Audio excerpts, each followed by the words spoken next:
தொண்டர்கள் ஒருங்கிணையாமல் அதிமுக வெற்றி பெற முடியாது என முன்னாள் முதலமைச்சர் ஓ பன்னீர்செல்வம் தெரிவித்துள்ளார்.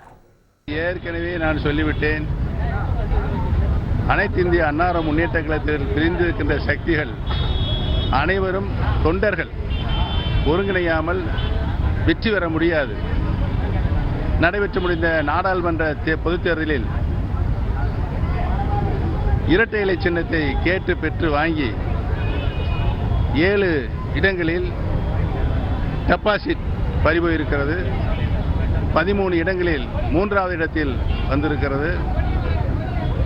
பிற நாடாளுமன்ற தொகுதியிலும் மிகவும் பின்னடைவை சந்தித்து ஒரு தொகுதியுடன் வெற்றி பெற முடியாத ஒரு சூழல் இருப்பதற்கு காரணம் தொண்டர்களை பிரித்து வைத்திருக்கிறான்.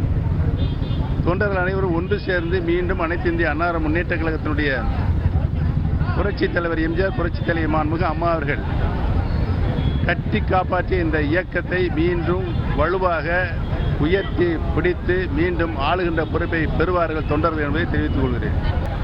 நான் ராமநாதபுரம் தொகுதியை போட்டியிட்ட பொழுது என்னை தோற்கடிப்பதற்கு 6 பன்னீர்செல்வத்தை அங்கே கொண்டு நிற்பார். அது ஓவா பார்த்து என்ன நடந்தது?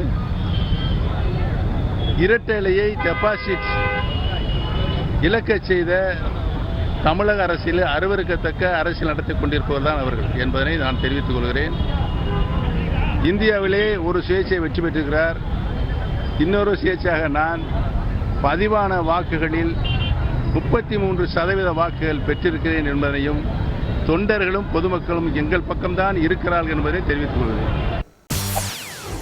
செய்திகளை உடனுக்குடன் தெரிந்து கொள்ள உடனே சப்ஸ்கிரைப் பண்ணுங்க.